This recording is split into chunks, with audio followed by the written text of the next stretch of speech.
That's fantastic. That's awesome. Welcome into the Monday Mirror or the Monday Eclipse version of Main Street Sports Today, presented by the Tennessee Orthopedic Alliance of Columbia. I'm Maurice Patton. That's Chris Yao, and taking no chances with his vision is Wade Neely. Hope y'all had a great afternoon. It's past now, right? No, it's supposed to be 2:03, so like 2:03, literally in so 2 minutes. So it's coming late. Like, it's very getting dark darker, outside. too. Yeah. Yeah. Limited visibility here in P-Town for sure. Well, I was told like a little bit before 1 it was supposed to hit. So I guess it's a late arriving eclipse. I don't know, but a little something to look forward to here in the next few minutes on the show. Also looking forward to the show as a whole, because a lot went on this weekend, and not just the men's and women's Final Four. No, it's been a just myriad of ridiculous. Been a crazy weekend from the moment Wade and I got off the air until I went to bed last night, literally, because there was crazy talk on social media platforms that I was tweeting and texting about at 11 o'clock at night, and I'm still stunned over that particular topic. Nuts. So, but yeah, in the next hour, we're going to visit with Tim Stevens of the Huntington Herald-Dispatch in West Virginia. And Mountain Mama. Oh, no, don't say that. Not for those folks at Marshall. They'll be mad. They'll be mad. Yeah. They take that green and black / blue and gold stuff seriously up there. Don't talk about burning any mattresses either. No, Tim Stevens is going to come on with us and kind of give us a little insight into the newest Lady Vols women's basketball coach, Kim Caldwell, who spent 1 season at Marshall and has a long history of success prior to that 1 season. So we're going to get some insight, some information from him on her in the next hour. In the next segment, we're going to visit with FISK men's basketball coach and former Georgia Tech and NBA legend, Kenny Anderson. Talk a little men's Final Four tonight, men's championship game tonight, but also he's got a Bulldog out in Phoenix who will be receiving a national honor, and we're going to talk to him a little bit about that as well. So looking forward to having arguably one of the best point guards ever to play the game at the collegiate level, Kenny Anderson, on with us. Also, it's Monday Mirror. So we've got our MON-STARS, or y'all have y'all's MON-STARS, right? I do. Because I don't. Worthy candidates this weekend. Yeah, I think I can come up with something, but we'll see how that goes. We'll talk a little Braves, because even though they swept their home series to open against the defending National League champion Arizona Diamondbacks, not all is well. No. In Atlanta. We'll get into that a little bit. What else? What are we finishing up with? We got coaching carousel. So Kim Caldwell isn't the only new coach, by the way. We'll get into other moves later in the show as well. So yeah, it's a big show. It's a fun show. Looking forward to it. And we should probably get it started by giving you all this weekend's results and today's schedule on the rundown. This is the Rundown.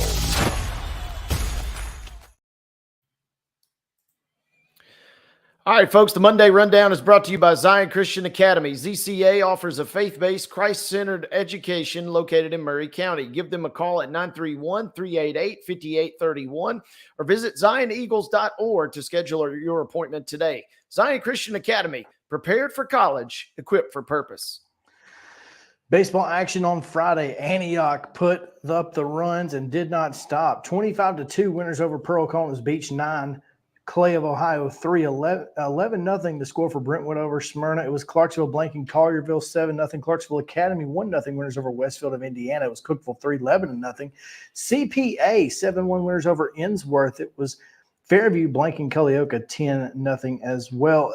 Dixon County a 10-3 winner over Tees Valley, Ohio. Columbia Academy blanks Franklin Road Academy 4-0. Friendship Christian 6, Middle Tennessee Christian 5. Blackman 11-7 winners over Gallatin. Giles County falls to West Limestone of Alabama 5-1. It was Good Pasture 11. McGavock 1. Eagleville 3. Gordonsville 2. Mishawaka, Indiana 3-2 winners over Greenbrier. Centennial falls to Green Hill 9-6. It was Hendersonville 10. Henry County nothing. Murfreesboro Central Matt 16-4 winners over Hume-Bog. Lauderdale County of Alabama was a 4-3 winner over Loretto. Lexington Christian edging Spring Hill 8-7. NBA with a 2-1 win over John Overton. Mount Pleasant and Zion Christian split a doubleheader, 12-2 in favor of the Tigers, and then 10-8 the Eagles bounced back in game 2. Nolensville 10-0 winners over Laverne. Page 9-4-7. University School of Nashville doubles up Pope Prep 4-2. It was Davidson Academy 10, Ravenwood 4. Richland 10-0 winners over Collinwood. Oakland 3, Rockville 1. Rossview 10-3 over Mishawaka, Indiana. Siegel edges Riverdale, gets them back. Come on this show, good things happen. 6-5. Eventually. 6-5 the win for the Stars. Tullahoma 10-5 winners over Stewart's Creek. Cannon County falls to Summertown 7-0. Summit drubs Columbia. 14-1. East Nashville 4-1 winners over Trousdale County. Springfield 7, Westmoreland 6, and Whites Creek 1, Stratford nothing. Pitchers do. On Saturday, it was Beach with a 14-3 win over Dixon County. Green Hill defeated Blackman 7-5. Andrian of Indiana 9, Brentwood Academy nothing. Clarksville 17, Mattoon of Illinois 5. Clarksville also blanked Henry County 2-0. Columbia Academy with a 3-1 win over Franklin Road Academy. Christ Presbyterian Academy defeated Waverly 11-2. Liberty Benton of Ohio defeated Donaldson Christian 9-1. It was Whetstone of Ohio 7, Dixon County 3. Innsworth with a 10-2 win over Harpeth. Andrian of Indiana defeated Father Ryan 6-1. Columbia Central 9, Franklin 8, Gallatin 3, Lebanon nothing. Gordonsville and Good Pasture split a doubleheader. It was 5-4 Gordonsville and 8-1 Good Pasture. Friendship Christian with an 8-5 win over Middle Tennessee Christian. Providence Christian defeated Davidson Academy 5-4. Riverdale with a 6-5 win over Lexington Catholic of Kentucky. Rossview with a pair of victories, defeating Tees Valley of Ohio 10-5 and Hendersonville 10-4. The Webb School 2, Laverne nothing, and Wilson Central defeated White House 3-1. To the small diamond we go. Softball scores from Friday. Zion Christian 7, Blackman 1. Liberty Creek knocked off Blackman 3-0. Good Pasture was a 3-1 victor over Davidson Academy. Macon East Academy out of Alabama 3, Dobbins Bennett 2. Friendship Christian wins over Ezel Harding 11-4. Franklin County knocked off Fairview 10-4. BGA took care of Franklin County 5-2. Hendersonville was a 7-3 winner over Gallatin. Columbia defeated Hickman County 15-4. Nashville Christian put up 14 runs, just 2 for Lawson. Good win for Nashville Christian there. ZCA knocked off Lebanon 5-3. BGA with a 12-1 win versus Middle Tennessee Christian. Nolensville 13-4 victor versus Stewart's Creek. It was Hoover, Alabama 6, Oakland nothing. Oakland bounces back with a 5-4 win, however, versus Nolensville. Eagleville defeated Rockvale 10-4. Riverdale wins it 16-6 versus Shelbyville. Station Camp 3, Portland 2. Summertown was an 8-3 winner over Green Hill. Dyer County knocked off Summertown 4-0 in the second game of the day for the Lady Eagles. 10-4 was the score between Green Hill and Summit. Green Hill picking up the win there. 5-1, Summit defeats Dyer County. Stewart's Creek knocked off Tipton Rosemart 5-3. Dixon County 9, Trinity Christian 5, and Columbia Academy with a massive victory over Webb School 22-0 was your Friday result there. On Saturday, Columbia, the Lady Lions 5-2 winners over Marshall County. Stewart's Creek blank CPA 13-0. Creekwood a pair of wins 9-0 over Independence, 9-4 against Dixon County. Dobbins Bennett downs Greenbrier 5-1. Battleground Academy edging Fairview 6-5. Green Hill 6, Franklin County 1. Franklin County 11-2 winners over Blackman, however. Green Hill doubles up Dyer County 4-2. Lebanon downs Blackman 3-2. Hoover of Alabama continues to roll up here 4-3 over Nolensville. But Lady Knights 7. Lebanon 0. Hoover also took down Nolensville 11-0. Tipton Rosemark, 7-4 winners over Oakland. Ravenwood downs Moore County 6-0. Summertown blanks Summit 5-0 and defeats Dyer County 5-3. It was Summit bouncing back, however, in a second game over against the Lady Eagles, 4-1 there. Hoover down Summit 5-3. Liberty Creek blanked Zion Christian 5-0, and Summit defeated Zion Christian 5-2. On the pitch Friday, Battleground Academy doubles up the Webb School 2-1. Columbia Academy with a 5-2 win over Chucky Doak. Good Pasture blanked Ezel Harding 7-0. Page with a 2-1 win over Franklin. It was Wilson Central and Laverne playing to a 1-1 draw. Montgomery Bell Academy 4, Antioch 2, Oakland 2, Blackman 1, Siegel blank Riverdale 3-0. Jackson County and Watertown played to a 3-3 draw, and it was Hunters Lane 9, White House 1 on Saturday. University School of Nashville and Boyd Buchanan played to a 1-1 draw. On Sunday, Father Ryan defeated Greenville 2-0. On the ice, the Islanders 2, the Preds 0 on Saturday, but last night, the Preds in shootout fashion get a 3-2 win at New Jersey, and their magic number for clinching a playoff spot is now 1 with that victory. In the association, the Grizzlies defeat the Pistons 108-90, but with Wade Neely in the house on Saturday, unfortunately, the Grizzlies fall on Marc Gasol night, 116-96 to the 76ers. Major League Soccer on Saturday, Nashville Soccer Club fell 2-1 to Philadelphia Union. Major League Baseball scores of local interest, local being in this studio. On Friday, the Braves defeated the Diamondbacks 6-5-10. The Rangers with a 10-2 win over the Astros. On Saturday, it was the Rangers 7, the Astros 2. The Braves they didn't walk it off. They rallied in the bottom of the 8th to defeat the Diamondbacks 9-8. On Sunday, the Braves finished the job with a 5-2 win over the D-backs. And the Astros won a game while giving up a run. First time this season. They downed the Rangers 3-1.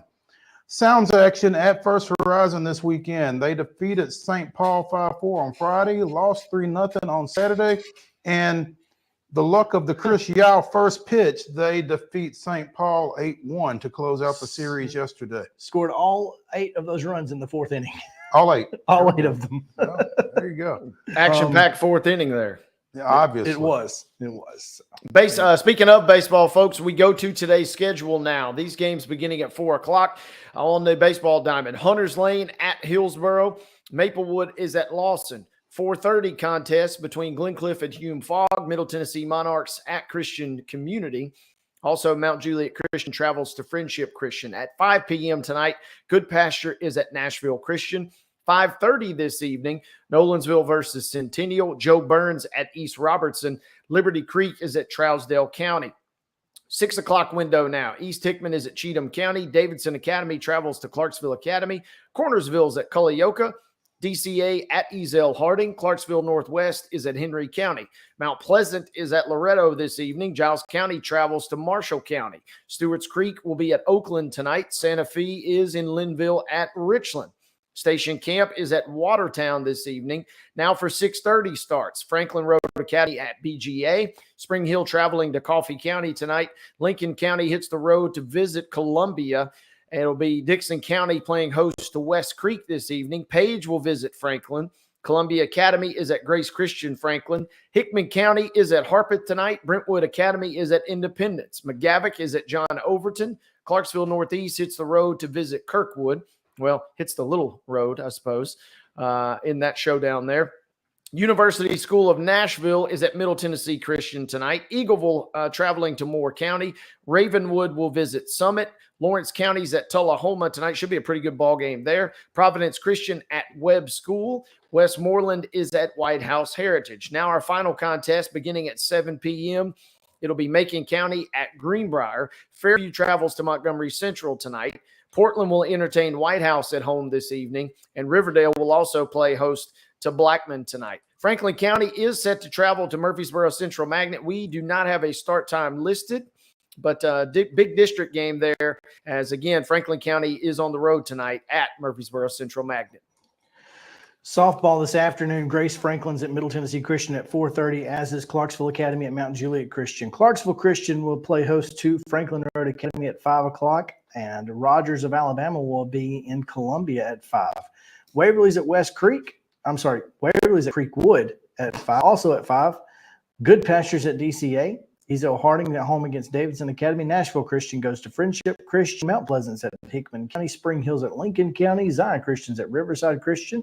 Santa Fe at home against Perry County. Gallatin goes to Station Camp. Independence and Summit border battle at 5 o'clock. Loretto and Wayne County will play a double dip at 5. And then Joe Burns is also at White House at 5.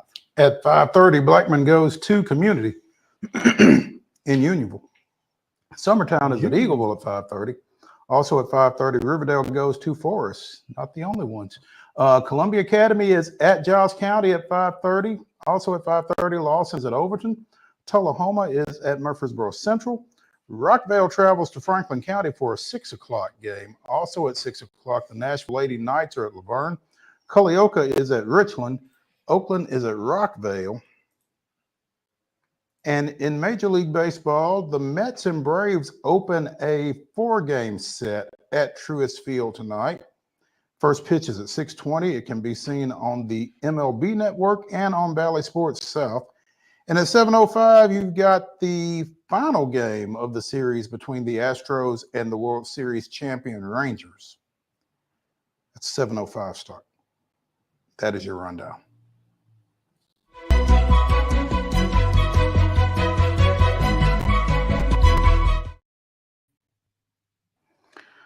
Your top story is brought to you, as always, by Piggly Wiggly and Neely's Mill here in Columbia. Be sure and check out their delicious daily deli lunch offerings, as well as their hand-cut meats. And everything is cost plus 10% at the cash register. Neely's Mill, Piggly Wiggly here in Columbia, bringing you your top story. Top story. And as Chris and I were, well, as the three of us were mentioning earlier in the show, a lot of options, but the biggest top story, toppest, I guess. South Carolina, 87, Iowa, 75. The Gamecocks finish off at 38-0 campaign to win the NCAA Women's Basketball National Championship for the second time in 3 years and third time under Dawn Staley, which is to say the third time in the program's history. You had a great tweet yesterday. Oh, really? Just one? Just one. Darn. Well, I gotta keep you in check. Probably. Because you think all of your tweets are great. All of my tweets are great in my mind. I'm a legend in my mind. There we go. I'm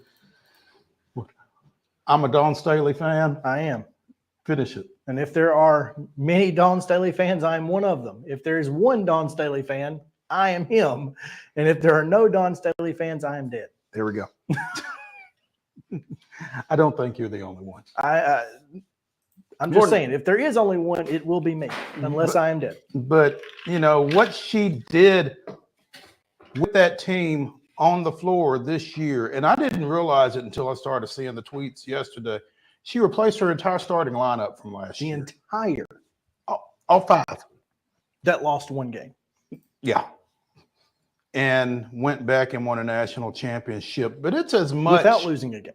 But it's as much how Dawn Staley carries herself, what an ambassador for the game she is, what a person she is, as her coaching acumen that makes her such a darling with so many people, I think. I think her remarks about Caitlin Clark after the game were just stellar.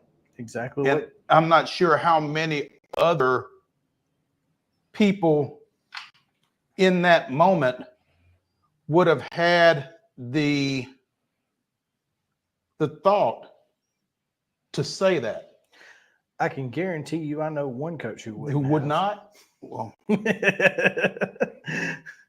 actually 2, now that I think of it off the top of my head.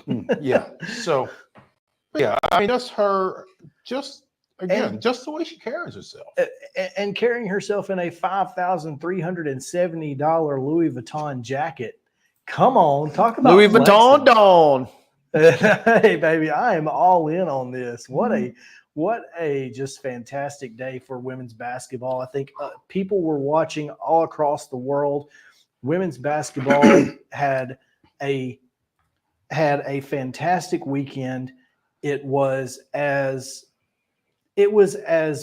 good as you could have hoped for if you were a women's basketball fan, because the simple fact is, if all of these eyeballs were on the games and they turned out to be duds, not good, it would have done a lot of damage to the game. Fortunately, as we all expected, they lived up. 2 out of 3 really good ones. South Carolina pretty well drubbed North Carolina State. But that was kind of the undercard for Yeah, that Friday was night definitely the anyway. undercard. Yeah, and so, definitely. I mean, they really scheduled that right as it turned out. No doubt. I got to say, I posted something on my Facebook on Friday night. I covered a doubleheader Friday night, high school baseball doubleheader out at Mount Pleasant. It was Mount Pleasant and Zion Christian. Toward the end of the second game, there were like 4 or 5 people huddled around one person's telephone. That's amazing. And so I kind of slide over between innings, and I'm like, what's the score? And sat down and watched the last little bit of it with them. And obviously Iowa beat UConn. And this lady said, that's okay. South Carolina going to spank that tail anyway, you know. And that lady, I don't know who you were, but you were right, despite the way that game started yesterday. But I say all that to say this. The fact that people were watching the women's national semifinal game on an app at a high school baseball game in Mount Pleasant, Tennessee, is a statement. It's a statement. It is. And that's all you need to know. And, you know, that's a statement, because that wasn't happening 5 years ago. No. Thanks. So. I mean, it just is what it is. It's been a really good run for women's college basketball. And now they got to figure a way to capitalize on it and build on it and keep it going. I feel like they're going to. I feel like they're going to be able to, so long as Gino Auriemma isn't the face of it going forward. On that note, let's take a break, because Coach Kenny Anderson has been waiting in the green room. We appreciate his patience, and we're not going to keep him waiting too much longer, but we do need to get to this break from the Lee Company Studios here on Main Street Sports Today. Stay with us.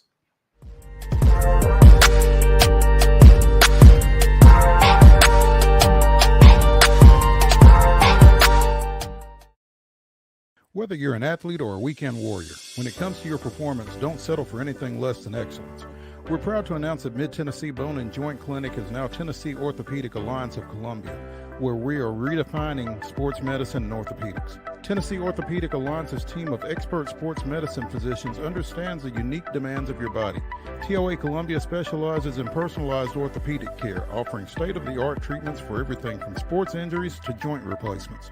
Learn more at toacolumbia.com. With Lee Company technology, the best handymen are hands-off. Lee Company techs have been using visual findings and other smart technology tools for years to add transparency and virtually take customers along. You see what we see, whether we're in a crawl space or on a roof.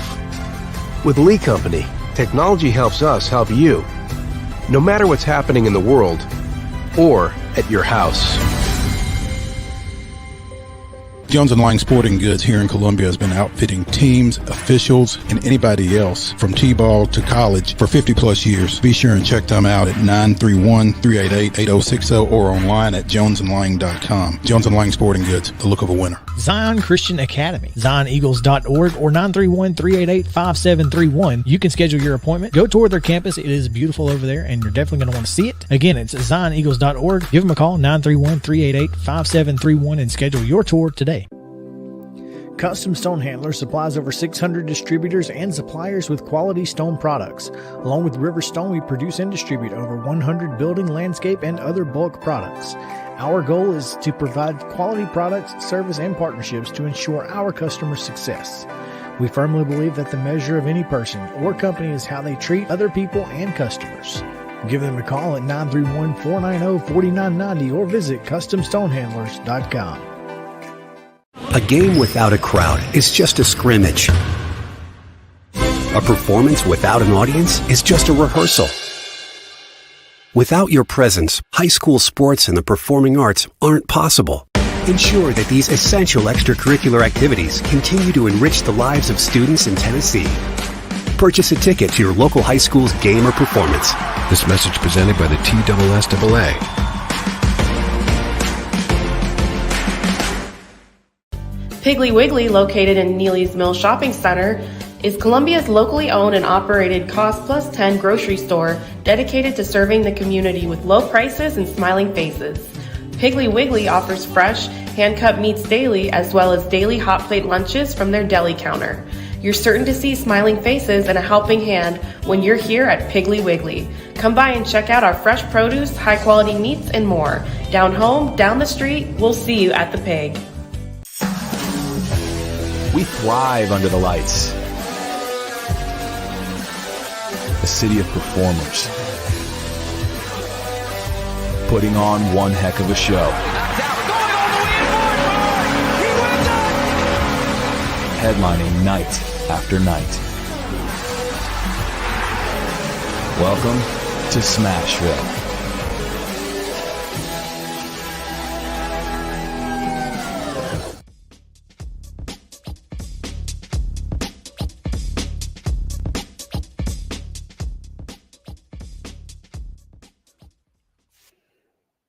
Hey, welcome back to the Monday Mirror edition of Main Street Sports Today, presented by the Tennessee Orthopedic Alliance of Columbia. We are here in the Lee Company studio, the main Lee Company studio here on West 7th Street in Columbia.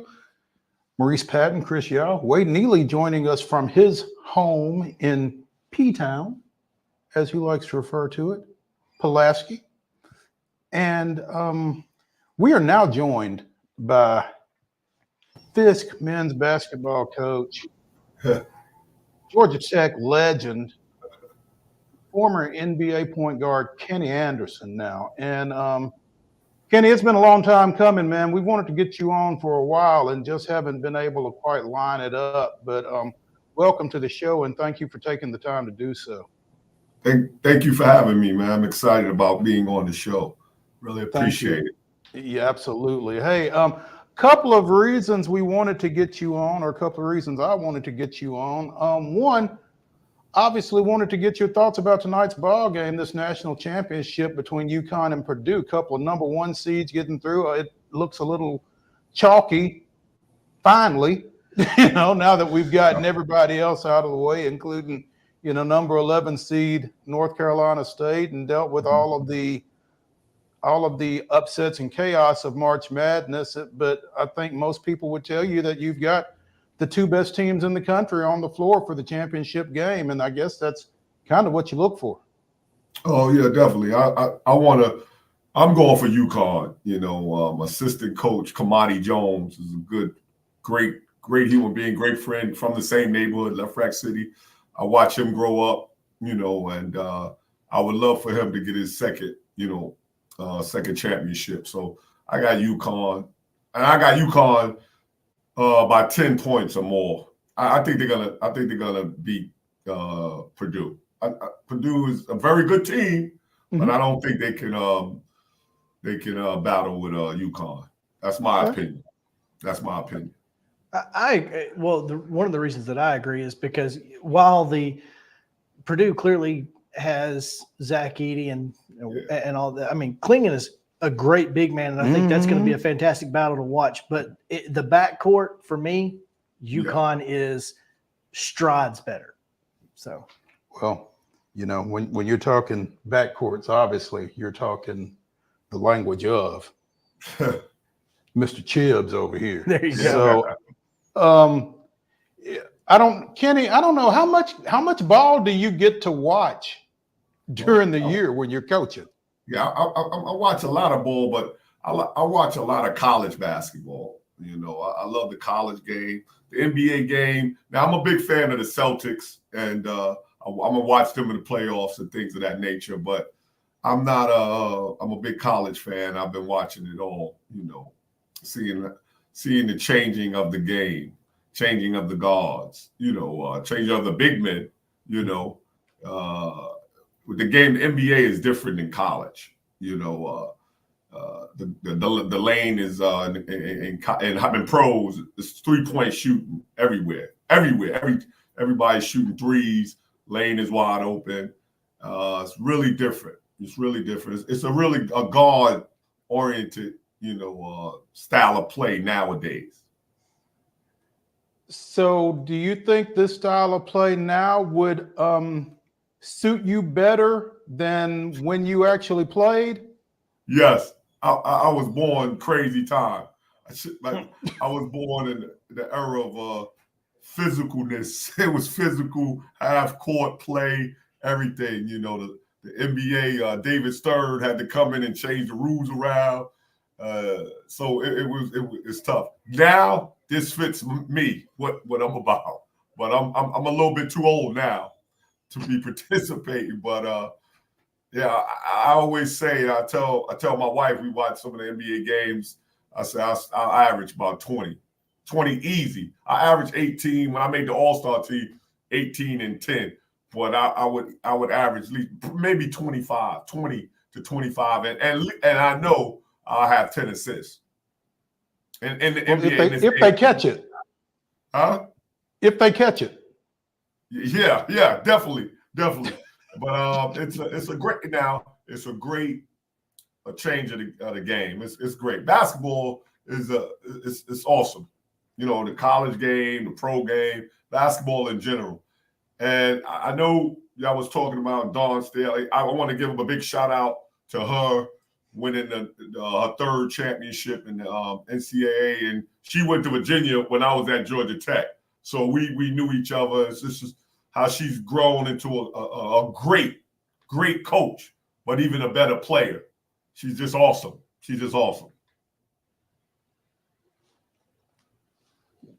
We can't hear you, Wade. You're muted. Okay. I got you now. Sorry about that. Speaking of Dawn Kinney, as you have watched her go from that player to a successful coach, I guess my first thought or first question is, now having been at FISK, for a few years now, what have you learned about yourself, and maybe what have you taken from your days as a player that did work as a coach, and what maybe were some things that you said, okay, maybe I'm going to have to toss that to the side and try and figure out a new way to approach some things? Well, I'm at a small school, NAIA, HBCU, black school, so it's taking some time to build. But I love being around these young men and the game that I love, basketball, and I could just give it off to them. So we had a great year. I think a real great year this year. We went into we lost in the semifinals. We was 13 and 15 overall, but 10 and 6 in our lead.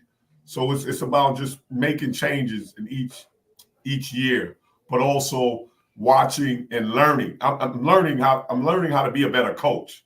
I'm not worried about playing. I can't play no more, but I'm learning to be a better coach. That's why I watch a lot of the college games, things of that nature. The women game, I love college, and the men's, just watching to pick up little things that I can work on my program.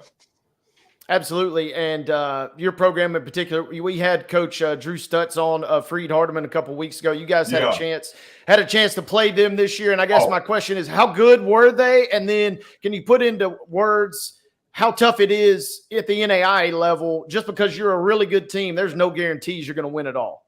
No, he has a great program. They beat us by 25-20. It was crazy. But that's where I want to get to. But with the kids that's transferring year to year, I don't know if I will ever get to that point, but I can get to near there. You know what I'm saying? It's just difficult with all these kids moving around from year to year. You got to get there. You got to be that coach to recruit, things of that nature. But he has a great program. They execute very well. They shoot the long ball. They just everything. They do. He had a great year. Kenny Anderson, FISK men's basketball coach, joining us here on Main Street Sports today, presented by the Tennessee Orthopedic Alliance. of Columbia. And Kenny, the other thing that we wanted to touch base with you on, you have a young man out at Phoenix for the Final Four who is receiving an honor from the United States Basketball Writers Association. Jeremiah Armstead is being presented the Perry Wallace Most Courageous Award. Talk to us a little bit about him and how he wound up on campus and how he wound up, receiving this honor. First of all, this young man is a great young man. Great. He was homeless, in LA. In LA, he came to FISK University, and I'm working with him, athletically, but he's getting there. He's getting there. But he's a great student, and winning this award is just it was great for him to win that award, but also made me feel real good, for that young man, because he's a great kid. He gets along with everybody, and he just wants to get better. He just wants to get better playing basketball, but also he's a great student, and he fits the FISK mold. And I really appreciate him as a human being first, and then a basketball player. That's what you love to hear. And I mean, when you're talking about college basketball, especially at the level, at the NAIA level, and we hear it at the high school level all the time, Mo, it's about building young men of character and, and being at FISK, at a HBCU, and being able to build those young men into, something extra special has to be something that you are excited about doing right here in Nashville. Yeah, I'm very excited, and that's why I'm staying here and I'm gutting it out. These guys, I get a little emotional because these guys work hard. They work hard, and life is different. 2024 is really, really different than the way I came up. I grew up in New York. I had a hard-fought battle, growing up and moving here, moving there. Because me and Jeremiah had the same situation somewhat. I wasn't homeless, but I could have been a homeless. I got evicted. It was crazy. It was just a crazy story. I got evicted my junior year. I was the best player in the city, in the country. I was the number one recruit in the country, and got evicted. And my cousin, and we moved in with my cousin. I stayed with my cousin. My mother had to come see me every morning before I went to school. So it was growing up in New York really made me a strong person. All the things I had to go through. But it's been very satisfying for me to coach these young men, and each year we get better and better. That's the main thing. Got to get better and better. I got to get better as a coach. They got to get better as players, students. I got to get better as a husband. It goes. You just got to focus in on yourself. And this is what FISK University and coaching here at the NAIA school made me get into myself and these young men that I'm coaching. So I love it. You talk about Jeremiah, Coach, and looking at this article done by a friend of the show, Teresa Walker of the Associated Press, says he turned 20 a couple of weeks ago on March 26th, an age he never envisioned reaching. When you hear a kid say something like that, that has to really resonate with you as a coach, as a mentor, that kind of thing, that you've been able to kind of help him already to achieve so much that he never really, conceived as being possible. Yeah, I'm just so happy for him. He's happy around here in FISK with all the teammates and the girls team, the women's team. Just the student body has embraced him, and that's great.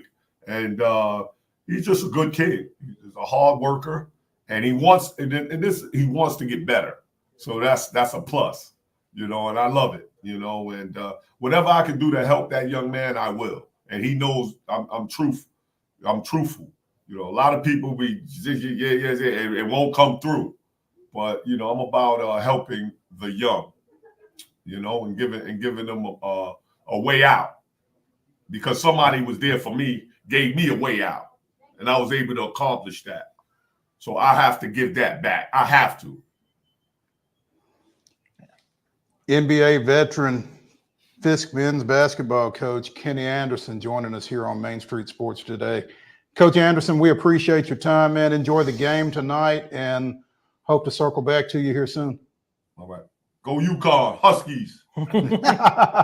Bulldogs and Huskies. There we go. Hey, when we come back here on Main Street Sports today, presented by the Tennessee Orthopedic Alliance of Columbia, Wade and Chris are going to give you their MON-STARS, and I'm hoping that in the next 3 minutes I can come up with some. So we'll see how that goes. We have faith in you. We'll see how that goes after the break. Stay with us.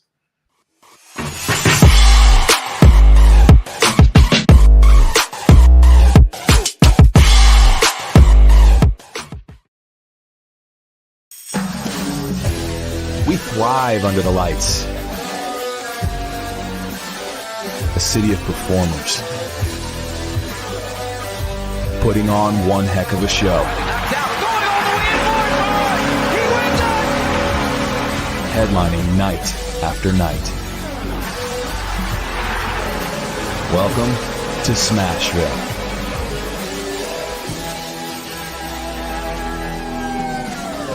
Whether you're an athlete or a weekend warrior, when it comes to your performance, don't settle for anything less than excellence. We're proud to announce that Mid-Tennessee Bone and Joint Clinic is now Tennessee Orthopedic Alliance of Columbia, where we are redefining sports medicine and orthopedics. Tennessee Orthopedic Alliance's team of expert sports medicine physicians understands the unique demands of your body. TOA Columbia specializes in personalized orthopedic care, offering state-of-the-art treatments for everything from sports injuries to joint replacements. Learn more at toacolumbia.com.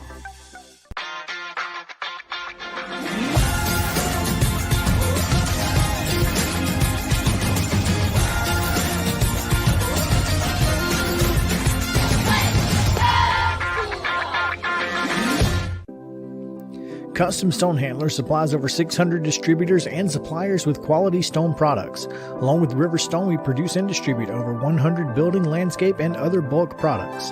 Our goal is to provide quality products, service, and partnerships to ensure our customers' success. We firmly believe that the measure of any person or company is how they treat other people and customers. Give them a call at 931-490-4990 or visit CustomStonehandlers.com. A game without a crowd is just a scrimmage. A performance without an audience is just a rehearsal. Without your presence, high school sports and the performing arts aren't possible. Ensure that these essential extracurricular activities continue to enrich the lives of students in Tennessee. Purchase a ticket to your local high school's game or performance. This message presented by the TSSAA.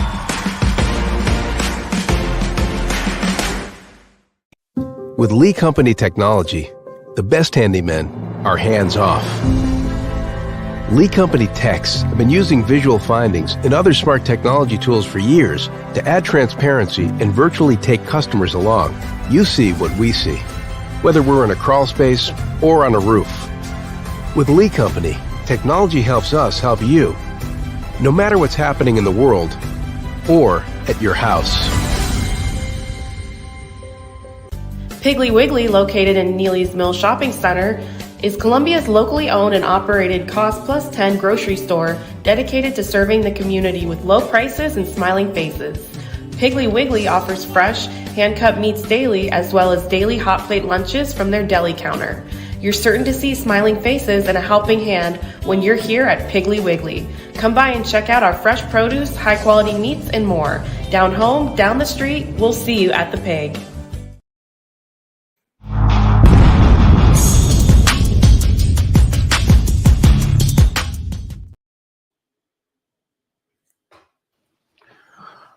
We're back. It's MON-STARS on the Monday Mirror edition of Main Street Sports Today, presented by the Tennessee Orthopedic Alliance of Columbia. We are in the Lee Company studios. I'm Maurice Patton. That's Chris Yao. Wade Neely joining us from his home and It's home. his home. Yeah. And it's MON-STARS as we give you our top performances from the weekend. And mine are going to be really lame. I'm just going to warn you in advance, and That's okay. you'll figure out just how lame here in a second. But so I'll let y'all start it off. Well, if yours are gonna be lame, I'm just gonna go crazy out the gate. Okay. Last night, completing his character arc, finishing. Cody Rhodes wins the WWE's Unified World Championship. Congratulations to Cody Rhodes. Fought 2 matches in 2 days. I did not expect WWE to make MON-STARS, but then again, I'm not sure why I'm surprised. I will tell you, one of the reasons that yours may be lame today is there are not just a bunch of people that stand out. I'm just going to be honest. Part of the reason mine are lame is because I've had so much else going on. But even if I'm telling you, I went looking I prepared for this one today, and that was the third one I come up with because it was the only way to get it done. Oh, wow. All right. Wade, what you got?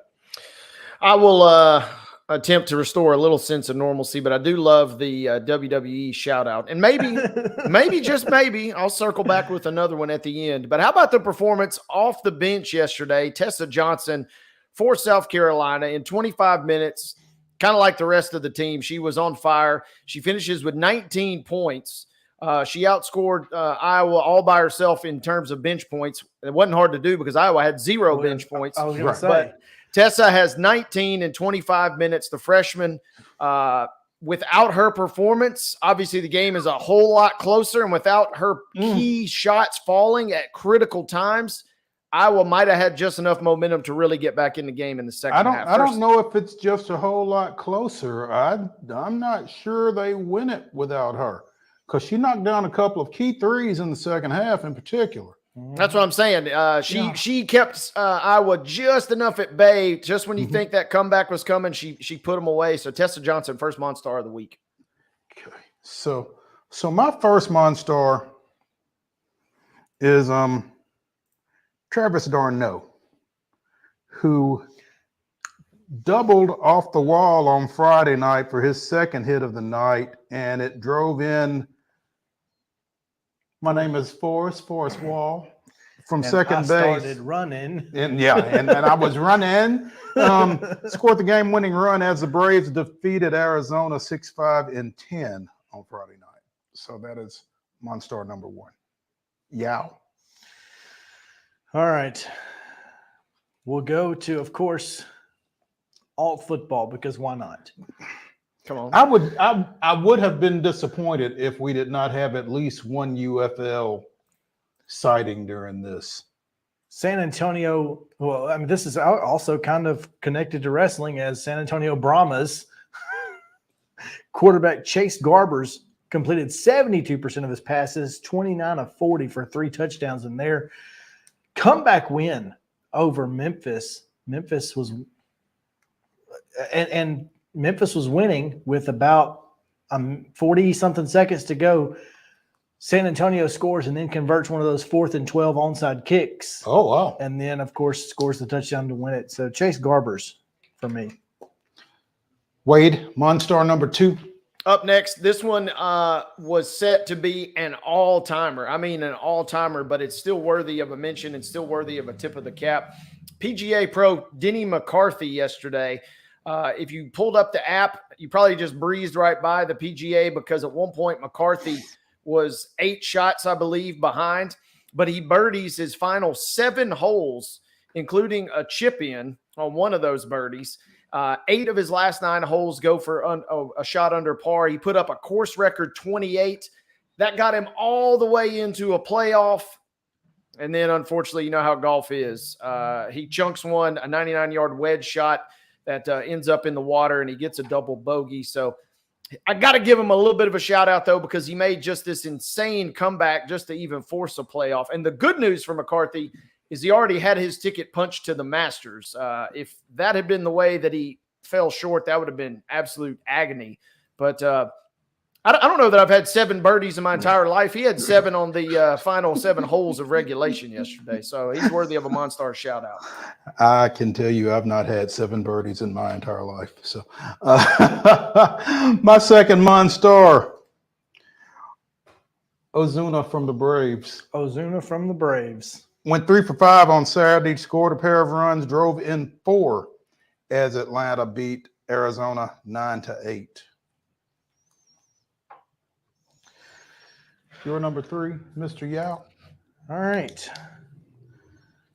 Only because the Oakland Athletics for today, Oakland won a game despite all the efforts against them by their men.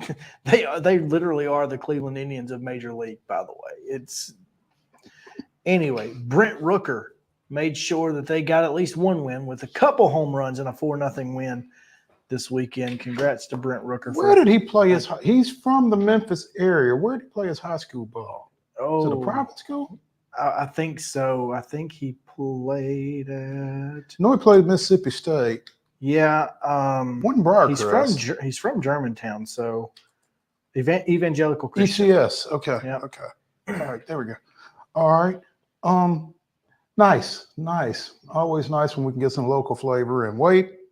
Last MON-STAR for me, Mo mentioned it during the rundown. I got a chance to go to Memphis into the FedEx Forum on Saturday for Marc Gasol.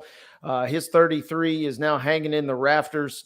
And when you kind of, and Mo and I and some others on social media were going back and forth about it over the last couple of days. Just look at the picture of Marc Gasol when he was a senior in 2003 at Lausanne. Just look at the picture then, and then look at him now and say, this guy is a Hall of Famer, future Hall of Famer in my mind, candidate. You just literally, your mind cannot process it. And it was very cool to see him go in, and in true Marc Gasol fashion, he did not share.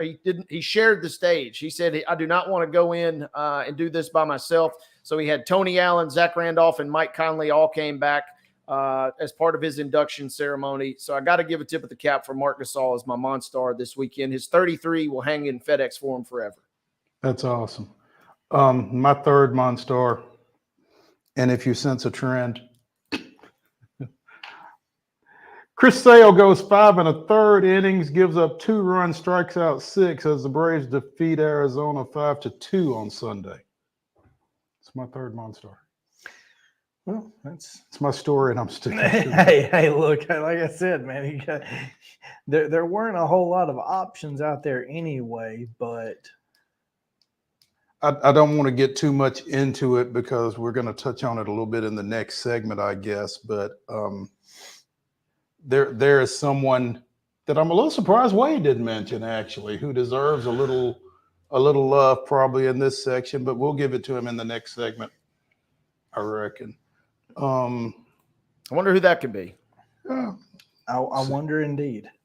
Hey, speaking of which, while we're talking just real quick, baseball, I randomly caught myself, don't ask questions, please, but I caught myself watching some of the Rockies and Rays on Friday right after Mo and I wrapped up the show. I won't ask questions. Exactly. Was it McMahon or McMahon for the Rockies? Ryan McMahon. McMahon, they're up 6-2 in the 9th inning, and he makes a throwing error that completes the comeback, and the Rays end up taking a 7-6 lead. But then in the bottom of the 9th, he comes up with the bases loaded and hits one approximately 785 feet out of the ballpark for a walk-off grand slam. So he's the GOAT in the top of the 9th, and then he's the hero in the bottom of the 9th on Friday. From GOAT to hero. You gotta love those stories. Did you, and this is kind of, we probably could have given some love to Tavares Tears, Tavares Tears, who went absolute berserk over the weekend. I saw a tweet from, I guess it was Wes Rucker, is my assumption, who said that coming into the weekend, Georgia was leading the country in home runs. And it was by I want to say 7 or 8, and coming out of the weekend, Tennessee tied them. Well, Tennessee, I don't know that this number is right because I heard it on one of the sportscasts, I think. Did Tennessee hit 15 home runs this weekend? Yes. That's what I'm telling you, is they hit so many home runs that they made up an 8 home run difference. Kavaris now has 10. So he hit 2 this weekend. Blake has 11. Christian Blake Moore. Burke. Christian Moore has more home runs than anybody on the team, and he wasn't even leading the team coming into the day. How many or to did the he weekend. hit? I don't know, but he has 13 now. Cal Stark hit 2 yesterday. Let's see. He hit He hit a grand slam and a 3-run yesterday. He hit 3. He hit 1 in each game this weekend. I thought he hit 2 yesterday. Did Christian Moore. Cal Stark hit 2 yesterday. I mean, they currently have 5 players with double-digit home runs, and Dean Curley. And has how many 9. games? The 31. 31 games, and they got 5 guys with 10 plus.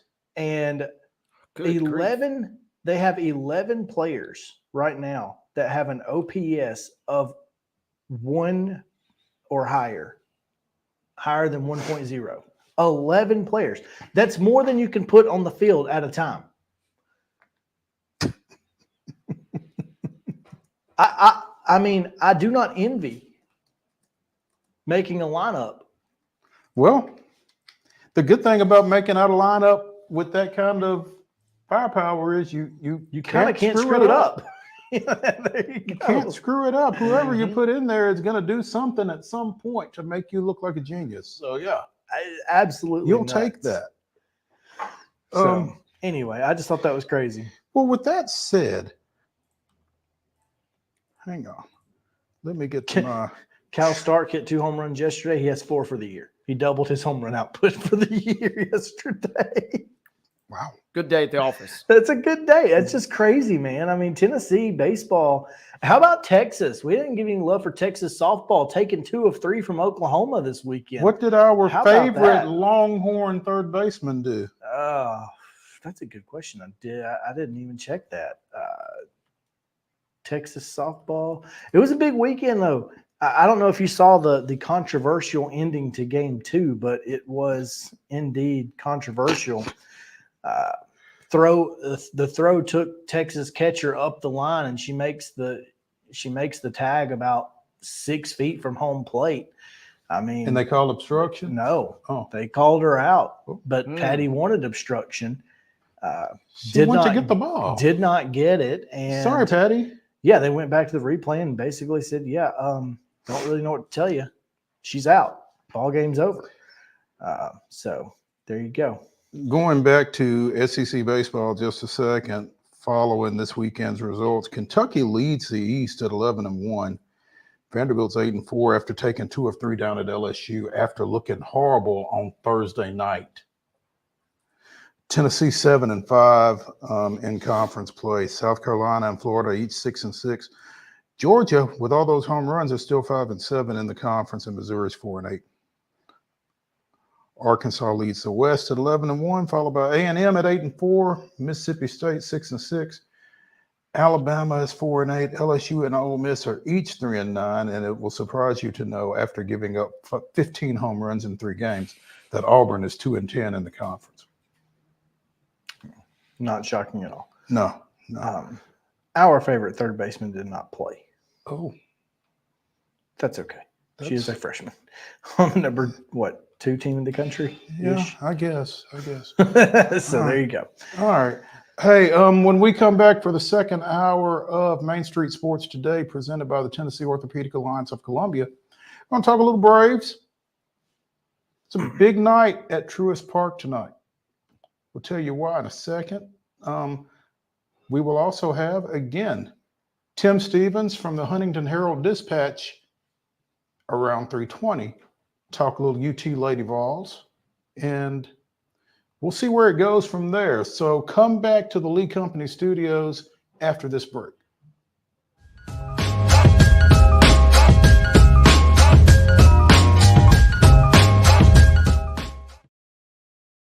Welcome to Protein Snack Shop, your destination for healthy and delicious low-carb snacks. Our specialty lies in providing protein-packed desserts that are perfect for those following a keto diet.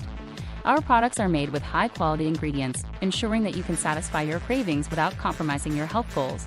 From a variety of flavors and options to choose from, you can enjoy guilt-free snacking while staying on track with your fitness journey. Don't miss out on our limited time offer. Discover Protein Snack Shop today. Whether you're an athlete or a weekend warrior, when it comes to your performance, don't settle for anything less than excellence. We're proud to announce that Mid-Tennessee Bone and Joint Clinic is now Tennessee Orthopedic Alliance of Columbia, where we are redefining sports medicine and orthopedics. Tennessee Orthopedic Alliance's team of expert sports medicine physicians understands the unique demands of your body. TOA Columbia specializes in personalized orthopedic care, offering state-of-the-art treatments for everything from sports injuries to joint replacements. Learn more at toacolumbia.com. With Lee Company technology, the best handymen are hands-off. Lee Company techs have been using visual findings and other smart technology tools for years to add transparency and virtually take customers along. You see what we see, whether we're in a crawl space or on a roof.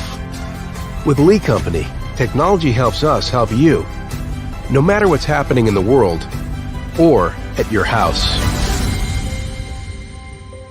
Jones & Lang Sporting Goods here in Columbia has been outfitting teams, officials, and anybody else from T-ball to college for 50 plus years. Be sure and check them out at 931-388-8060 or online at jonesandlang.com. Jones & Lang Sporting Goods, the look of a winner. Zion Christian Academy, zioneagles.org or 931-388-5731. You can schedule your appointment. Go tour their campus. It is beautiful over there, and you're definitely going to want to see it. Again, it's zioneagles.org. Give them a call, 931-388-5731, and schedule your tour today.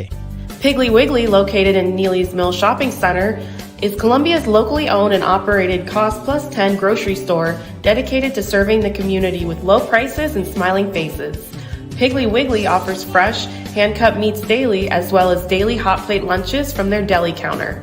You're certain to see smiling faces and a helping hand when you're here at Piggly Wiggly. Come by and check out our fresh produce, high-quality meats, and more. Down home, down the street, we'll see you at the Pig. We thrive under the lights. A city of performers. Putting on one heck of a show. Headlining night after night. Welcome to Smashville.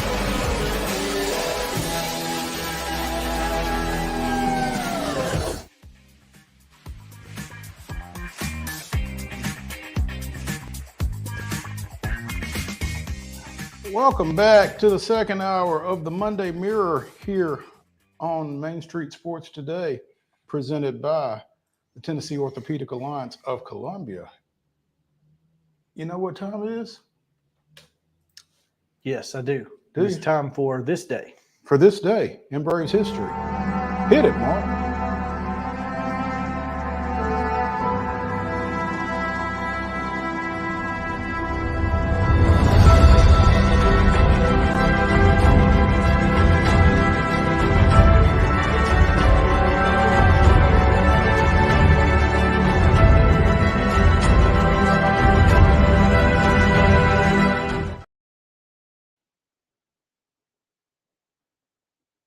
In 1974, when Henry Aaron hit arguably the most historic home run in the game, breaking the career record of 714 hit by Babe Ruth.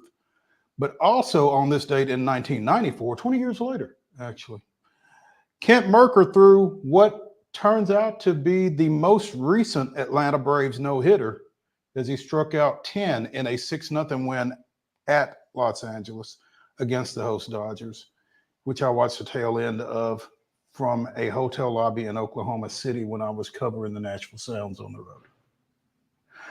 Those were this day in Braves history. Well, you know what is also today in Braves history? April 8th is a big day, It's a big apparently, for Atlanta. But yes, The combined no-hitter was on April 8th. So let me ask you about this. Mm-hmm. So I am told that today is not the day that Henry Aaron broke Babe Ruth's home run record. Okay. I know. That was my thought too, huh? What? Okay. Okay. So who's telling you? And if today is not the day, when was it? Because everybody seems to feel that way. Jessica Brand, Uh-oh. who comes and says, I think I know where this is going. This did not break the record. It tied the record. At Braves Stats, fantastic account if you don't follow Paul. At Braves Stats? Yes. Conventionally spelled? At Braves Stats. Okay. Apparently, back in the day, if you hit a walk-off, you only got the run that won. So Ruth was credited at one point with a walk-off triple that he actually hit out of the ballpark. In 1964, they go back and they see this, but they don't change it because essentially they're like 714 is an iconic number. We can't change it to 713. We already sold way too much merch for that. 715 is what it would have been. So he was credited with a triple when it should have been a home run. Oh, okay. So Hank Aaron's 715 didn't break Ruth's record because Ruth had 715. And so the record would have been broken on April 11th with his 716th home run off of Charlie Huff. Okay. In the bottom of the seventh. All right. Well, let me ask you this then. All right. Did Hank Aaron hit any home runs with the Indianapolis Clowns of the Negro League that he should have been credited with once Negro League stats were incorporated into Major League Baseball? That's a great question. I don't know. I mean, I'm sure. That's kind of where I thought you were going, maybe. No. That he had more because of his time in the Negro League. But but they knew in 1974 that the number was 715. They figured it out in the 60s because they went back and retroactively kind of did some statistic stuff and basically just said, we're going to ignore it. And it's one not way to do it.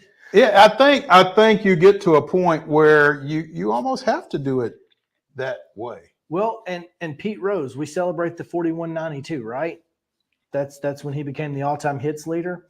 But it's actually the 4,190th hit that broke the record. It was okay to change Ty Cobb's hits, but not Babe Ruth's home runs. That's crazy. I mean, obviously 4192 is not, or 4191 wasn't some, It wasn't an iconic number like 714 Right. was. And there are those that will tell you that Ty Cobb wasn't an icon like Babe Ruth was either. But yeah. And so I just thought that was funny because I'm sitting here going, how crazy is that? That, I never expected to ever read that. Sure. I thought Yao was going to tell us that the Braves actually had played a 2-game series in Seoul and they forgot to add those. Yeah, if they forgot to add those, like the Dodgers and Padres this year. That's where initially I thought that might be going. And it would have made sense had it been the case. Those stats didn't make it across the Pacific. Didn't back come to across the US. Pacific? Yeah. Didn't cross the international date line. Yeah, but that is crazy. I had never heard that. I'd never heard that. Yeah. Go figure. As I mentioned in my MON-STARS, the Braves swept Arizona to open this 7-game homestand. They've got the Mets coming in tonight, so hopefully they can continue things, even if it's at the expense of Julio Teheran, who is making the start for the Mets. Edwin Diaz got his first save over the weekend since 2022. Good for him. Would like to give. He almost became one of my MON-STARS because of it. Because again, it was either him or Cody Rhodes. Well, I think you went the right and way. Today was not the day to give Edwin Diaz any flowers. Anything. None. So Julio Teheran will be making his first start of the season for the Mets. Did the Brewers release? Who released him? He was actually with Baltimore? San Diego. Was it San Diego? He went from the Brewers to San Diego, and then he was released from San Diego and signed with the Mets. Okay. Well, Unfortunate, because we could have used him if he could have stayed unsigned for a while. yeah, more now than before. Charlie Morton will get the start for Atlanta tonight. This is a heck of a matchup in 2011. Well, let's hope it's not too great a matchup tonight. But as you said, we could have used that arm because all is not well in the Braves rotation right now. Spencer Strider has been diagnosed with a strained ulnar collateral ligament and will be further evaluated this week. Does not sound good. Strider, who underwent Tommy John surgery in 2019 as a member of the Clemson Tigers, may be facing that again. Did you happen to see Tyler Glasnow's interview? Mm-mm. Okay, so everyone's kind of blaming the pitch clock on this. We're blaming this on the pitch clock. Yes. Yeah. For this. Mhm. They're blaming the pitch clock. And I understand. If you remember, we had this conversation. We had this conversation with Zach Barr last year. Tyler Glasnow says it's not the pitch clock. What is it? In the esteemed medical mind of Los Angeles Dodgers starting pitcher Tyler Glasnow. So Tyler said, look, 2 years ago, I was using sunscreen and rosin to get some grip on the baseball. He said, I decided one day that I wasn't going to do that. I wasn't going to do anything. I wasn't going to use anything. He said, in order to get the grip that I needed on the baseball, it had to be farther back in his hand, and he had to grip it harder. When you're gripping harder, what does it do? It puts pressure on your forearm. He said, this is a baseball issue, not a pitch clock issue. And unfortunately, they either need to do something to make the baseballs a little bit grippier, Tackier, or allow pitchers to use something to give them some grip, because he said I woke up the next day sore in places I didn't even know I had. and that was the last time he didn't. And that was the last time sunscreen and rosin. That's exactly right. That's exactly what he said. He said, I've always been taught to hold the ball like it's an egg, on the tips of my fingers. He said, I couldn't do that. If I did that, I didn't have enough grip. It was slipping out of my hand.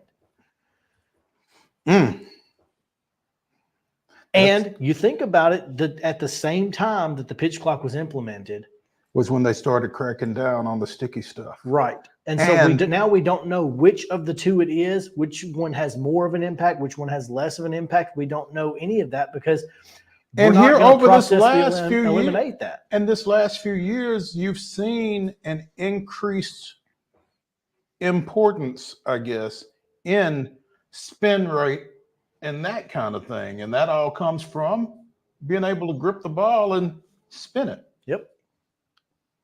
That's okay. Okay, Tyler, I hear you. I mean, basically, he said that was my experience. And it makes sense. It does. Because the harder you grip something, the more your forearm is strained.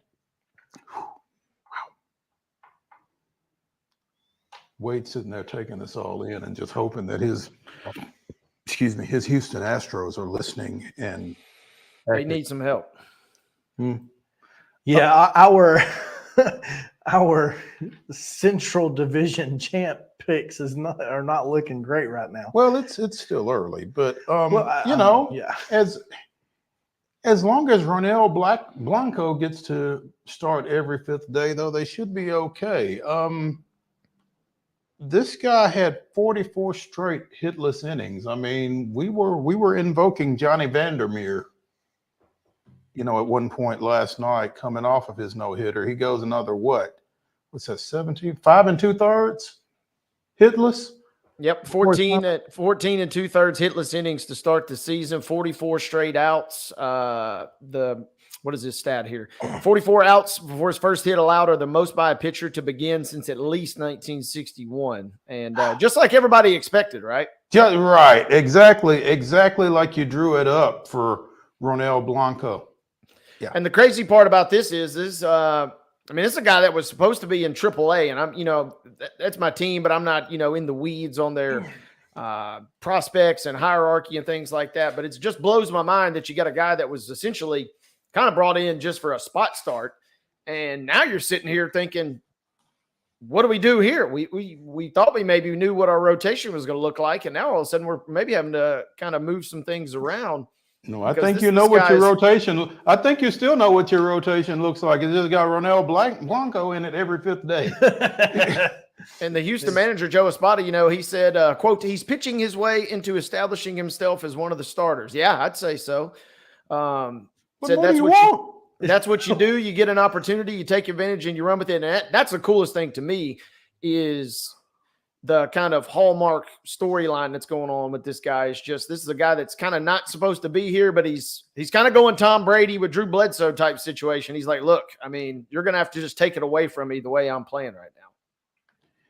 You like to see that, that's really cool when you can force their hands like that. Yeah, it's what you tell young guys, just keep playing and eventually they're going to notice you. They can't play until they can't help but notice you. Here's something that needs noticing. And I saw it on social media earlier today, and I'm just now getting to take a look at it. Marlin's gonna Marlin, right? They did get a dub. They did get a dub in the season finale yesterday the series finale yesterday against St. Louis in St. Louis. Man, poor St. Louis. After dropping their first 9, they won 10-3 yesterday. Thanks, Nick Gordon. Way to go. But apparently, Skip Schumacher, the manager, was he not manager of the year last year? That's a great question. He was highly regarded following his rookie season as manager of the Marlins. He was hired between the 22 and the 23 seasons, signed a 2-year contract with an option for 2025. The Marlins at some point voided that option. Sometime in the middle of 0-4 and 0-7. No, I think it was over the offseason, to be fair. Yeah, he was the National League Manager of the Year last year after winning 84 games and guiding Miami into the playoffs.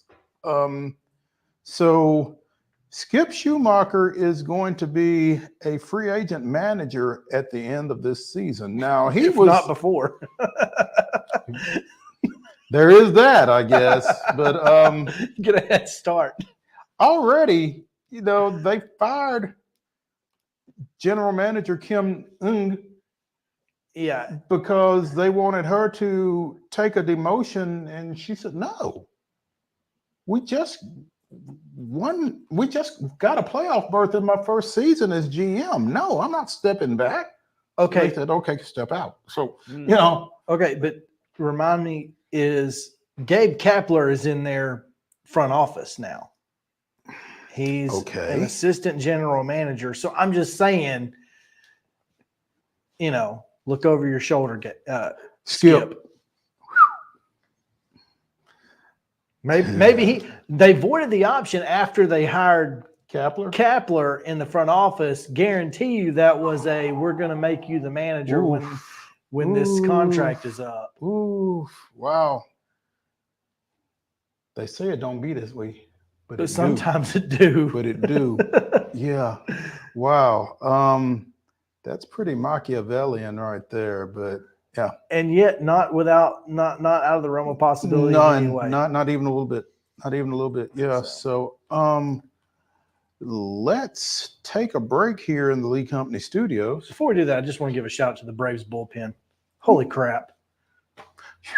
They had to cover a lot of innings this weekend. And they did a fantastic job. Well, not just this weekend. Did not give up a single earned run in the Arizona series. Wow.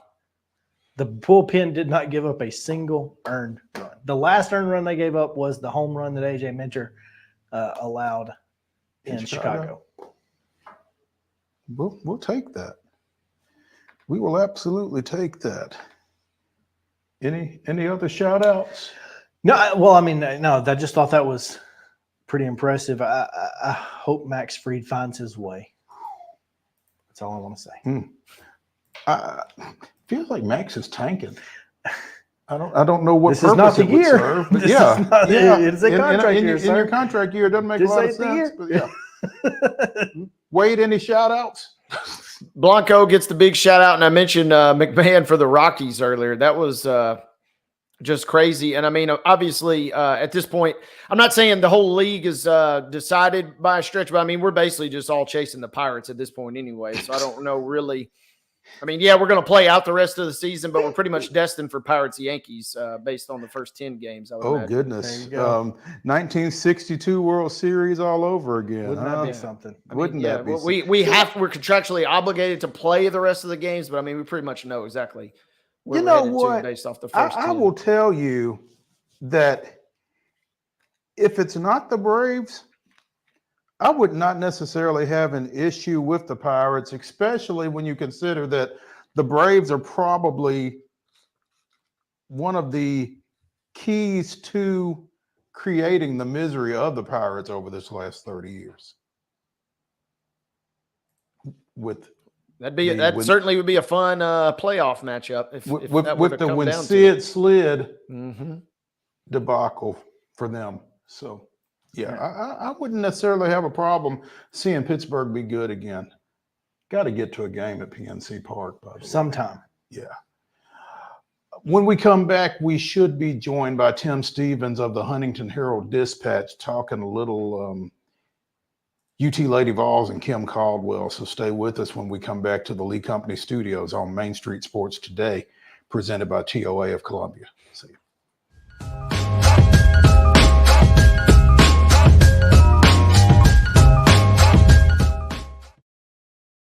Welcome to Protein Snack Shop, your destination for healthy and delicious low-carb snacks. Our specialty lies in providing protein-packed desserts that are perfect for those following a keto diet. Our products are made with high-quality ingredients, ensuring that you can satisfy your cravings without compromising your health goals. From a variety of flavors and options to choose from, you can enjoy guilt-free snacking while staying on track with your fitness journey. Don't miss out on our limited time offer. Discover Protein Snack Shop today. Whether you're an athlete or a weekend warrior, when it comes to your performance, don't settle for anything less than excellence. We're proud to announce that Mid-Tennessee Bone and Joint Clinic is now Tennessee Orthopedic Alliance of Columbia, where we are redefining sports medicine and orthopedics. Tennessee Orthopedic Alliance's team of expert sports medicine physicians understands the unique demands of your body. TOA Columbia specializes in personalized orthopedic care, offering state-of-the-art treatments for everything from sports injuries to joint replacements. Learn more at toacolumbia.com. With Lee Company technology, the best handymen are hands-off. Lee Company techs have been using visual findings and other smart technology tools for years to add transparency and virtually take customers along. You see what we see, whether we're in a crawl space or on a roof. With Lee Company, technology helps us help you, no matter what's happening in the world or at your house. Jones & Lang Sporting Goods here in Columbia has been outfitting teams, officials, and anybody else from T-ball to college for 50 plus years. Be sure and check them out at 931-388-8060 or online at jonesandlang.com. Jones & Lang Sporting Goods, the look of a winner. Zion Christian Academy, zioneagles.org or 931-388-5731. You can schedule your appointment. Go tour their campus. It is beautiful over there, and you're definitely going to want to see it. Again, it's zioneagles.org. Give them a call, 931-388-5731, and schedule your tour today. Piggly Wiggly, located in Neely's Mill Shopping Center, is Columbia's locally owned and operated Cost Plus 10 grocery store dedicated to serving the community with low prices and smiling faces. Piggly Wiggly offers fresh, hand-cut meats daily, as well as daily hot plate lunches from their deli counter.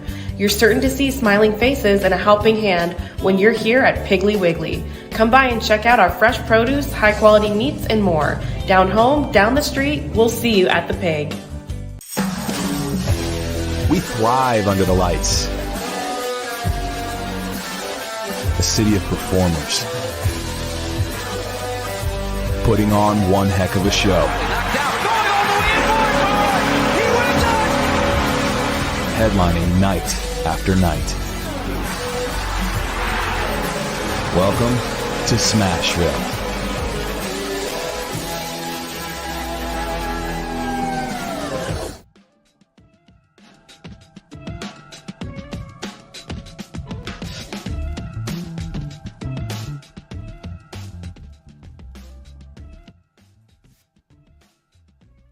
Welcome back to the second hour of the Monday Mirror edition of Main Street Sports Today. We're in the Lee Company studio. Maurice Patton, Chris Yao, Wade Neely from his home, and we were expecting to be joined by Tim Stevens of the Huntington Herald-Dispatch.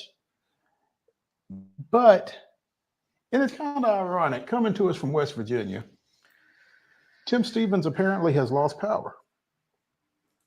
Makes it pretty much tough to get on the internet, huh? Pretty much impossible. Almost. Yeah. Almost impossible. Almost impossible. So we are going to proceed in hopes that Tim catches up at some point. But there is a new sheriff in town, and her name is Kim Caldwell. There is indeed. Named yesterday. What do you think of the timing of this announcement? It's an interesting time. Well, you know, I mean, you're hours away from the tip-off of the national championship game between Iowa and South Carolina. And somebody says, yeah, let's announce it now. I don't know if it was supposed to be announced. Well, there was a release. Yeah, but that was after every media outlet was tweeting that they were in negotiations.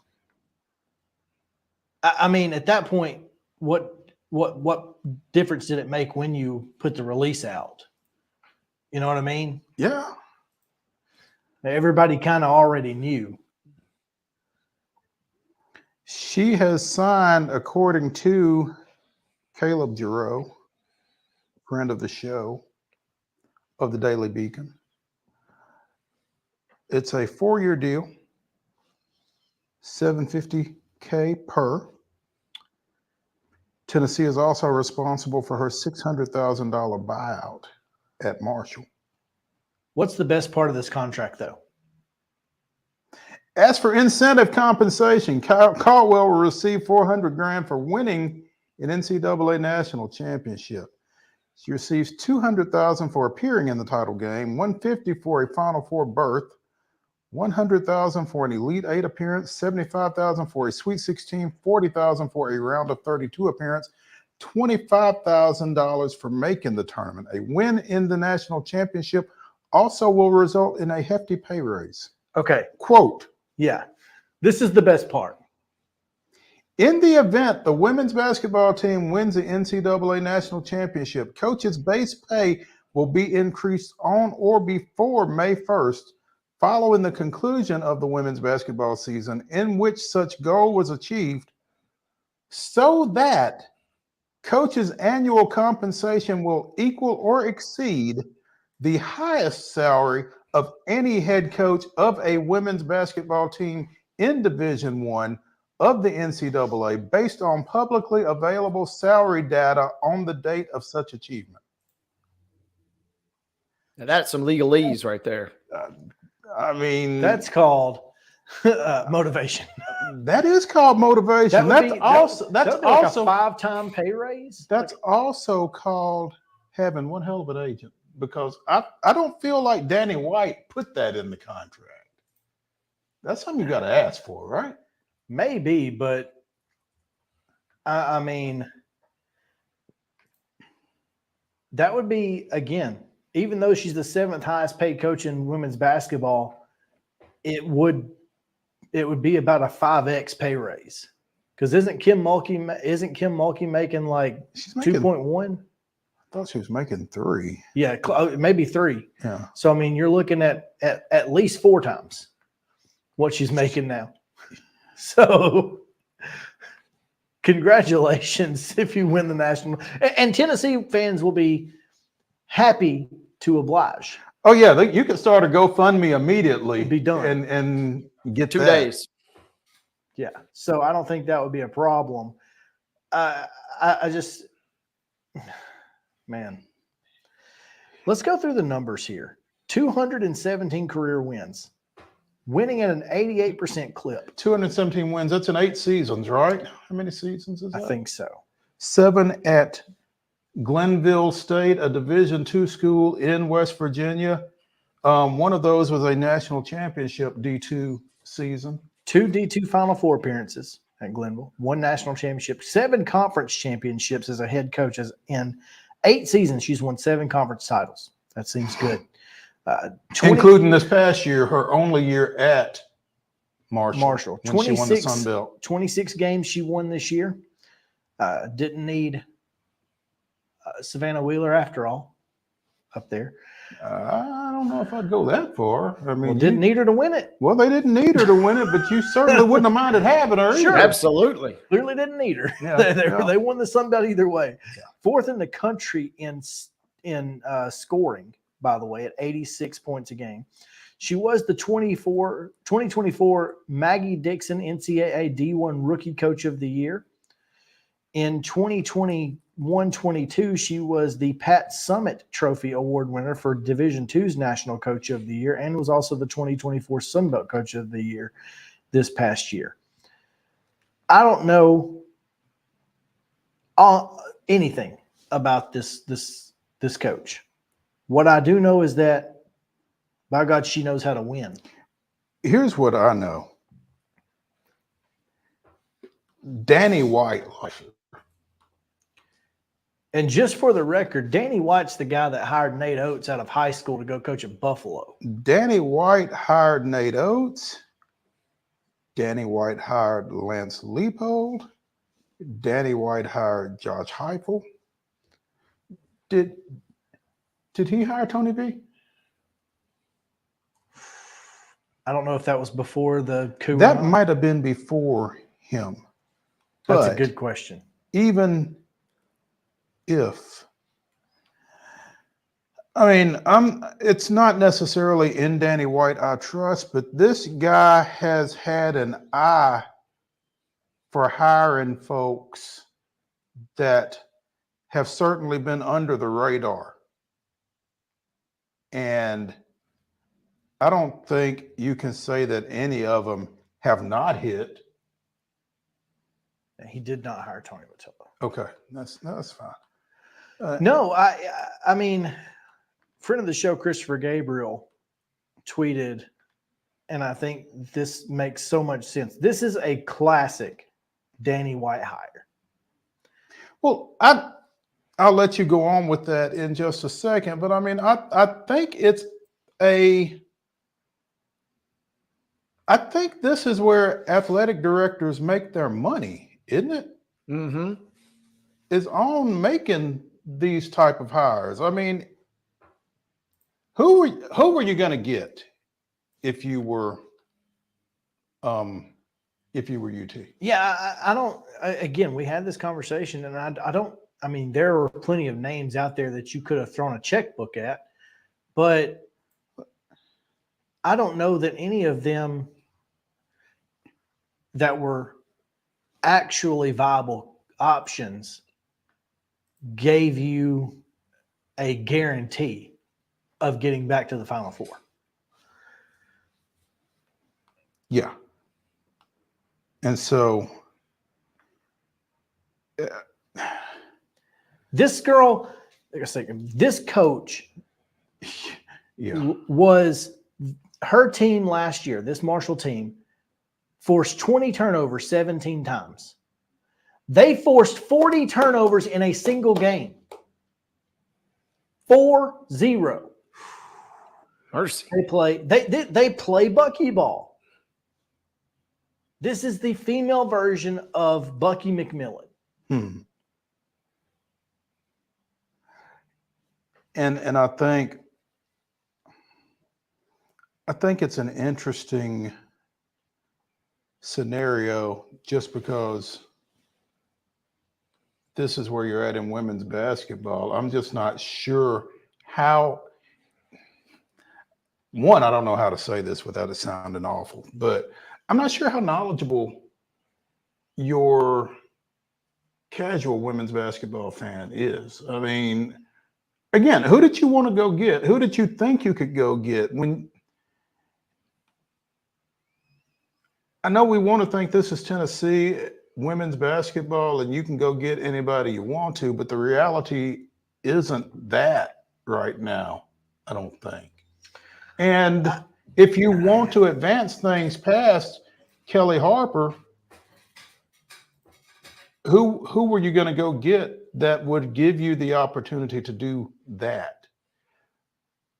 I kind of expected to hear Adia Barnes from Arizona, maybe. And I don't know if that name ever came up or if there was ever any contact made. But if I don't dislike this hire. If Danny White believes Kim Caldwell, not to be confused with the pop singer Kimberly Caldwell, but if Danny White believes Kim Caldwell is the next big thing in women's college athletics as far as coaching, he's an idiot not to hire her because she's young. Mm-hmm. You've given her an opportunity to be at the University of Tennessee, and she will be there as long as you'll let her be there. And if it hits like a Nate Oates, look like a genius. Yep. You've rejuvenated the, one of the blue bloods of this sport in a time where there have been never been more eyeballs on the sport. Real quick, the thing that jumped out to me is I think it was Christopher Gabriel that was on the show last week, and he mentioned realistically to give yourself a shot to really kind of get back in the thick of things, you want a coach that's winning around 80% career games. Caldwell's career record, 217-31. That's roughly 88, about 87.5% right now. So I know a lot of those wins came at the Division II level, but I mean, on paper, seems like you're hiring a winner. And for a program that's kind of borderline floundering, if not floundering right now, just bringing in some sort of a winning mentality presumably could carry you a long way.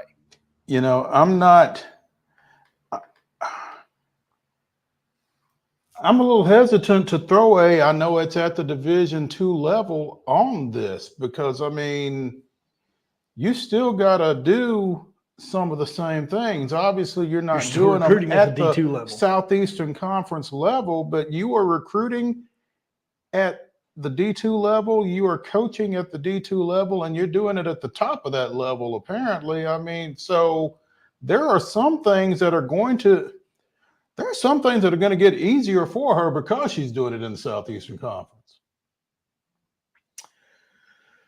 Yeah, especially like I said earlier, that T is going to open some doors. Absolutely. A lot more than a green M. And that's not a slight at Marshall. It's just the facts. It is. Yeah. I mean, it is what it is. So she's gonna be able to open a lot of doors. I feel like, look, I loved Kelly. I think she was a very good coach. I don't think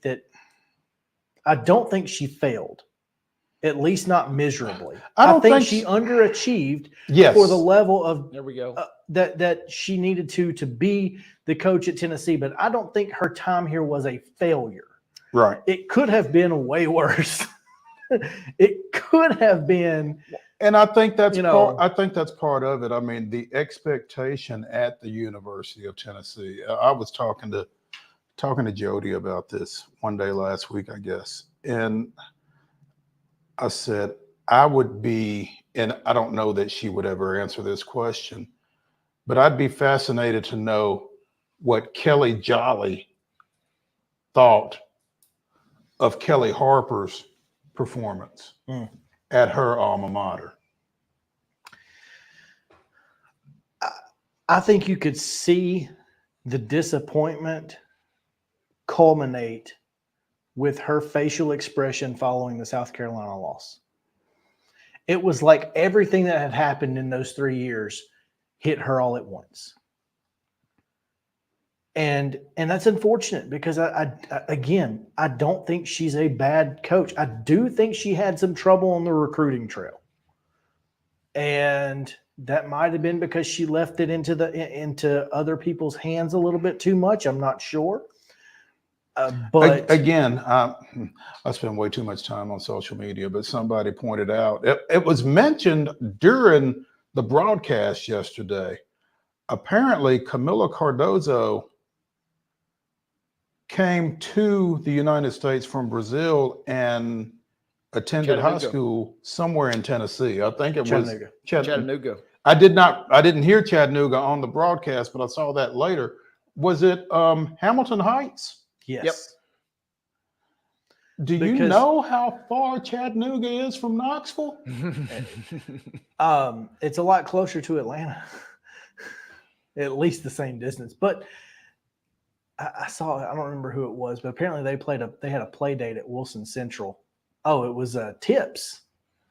Tips said he had to coach against her thanks to John Wild putting her against his team over at Wilson Central at a play date. He said, I just wanted to thank you for doing that. We appreciated it. But yeah, I mean, it's you do want to do the Josh Heupel build a fence, and Chattanooga is part of Tennessee, and I think a lot of great basketball players, Bradley Central, Cleveland, obviously. Well, again, I mean, you know, Chattanooga is part of Tennessee, and so is, like you said, Cleveland, which Ron Howard was probably Holly Warlick's biggest miss.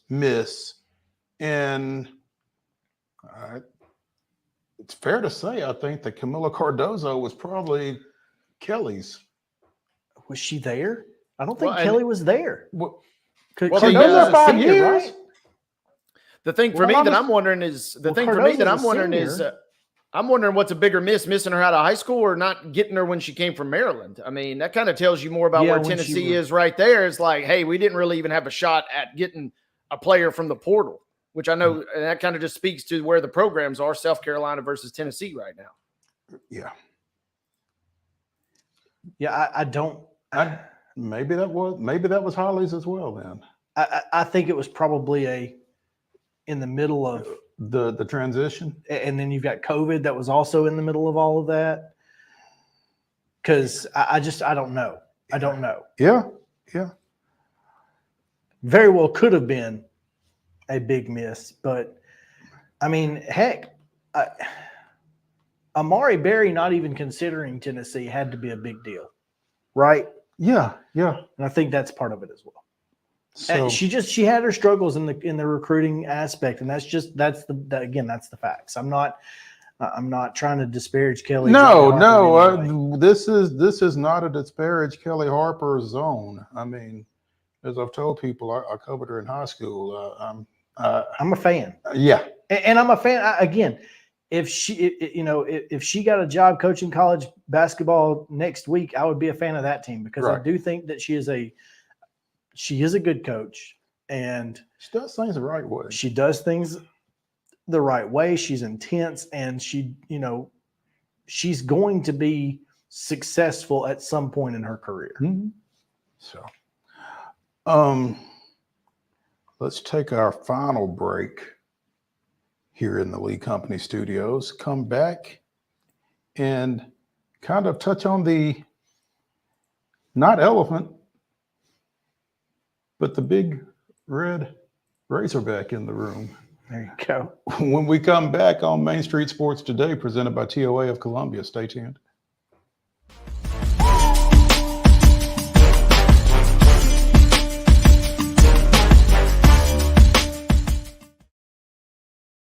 Whether you're an athlete or a weekend warrior, when it comes to your performance, don't settle for anything less than excellence.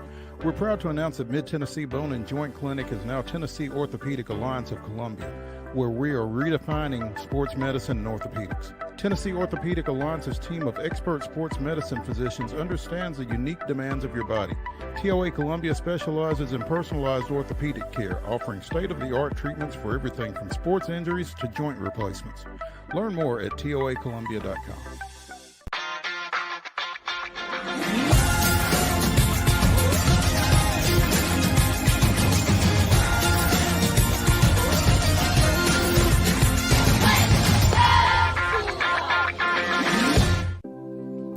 Custom Stone Handler supplies over 600 distributors and suppliers with quality stone products. Along with River Stone, we produce and distribute over 100 building, landscape, and other bulk products. Our goal is to provide quality products, service, and partnerships to ensure our customers' success.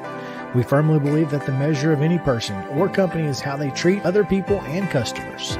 Give them a call at 931-490-4990 or visit CustomStonehandlers.com.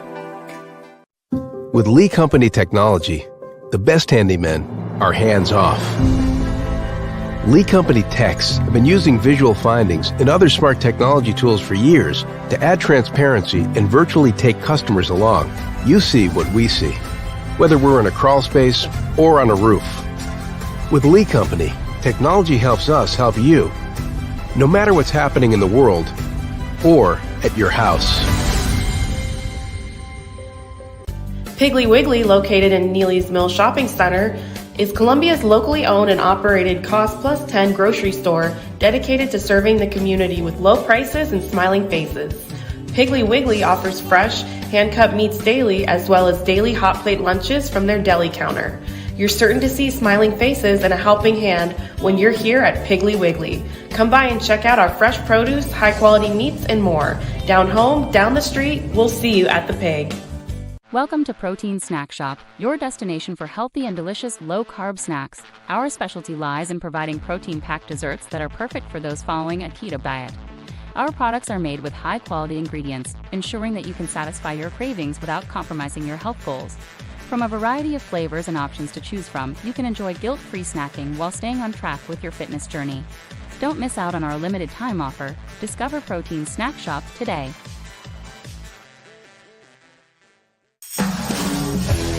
We thrive under the lights.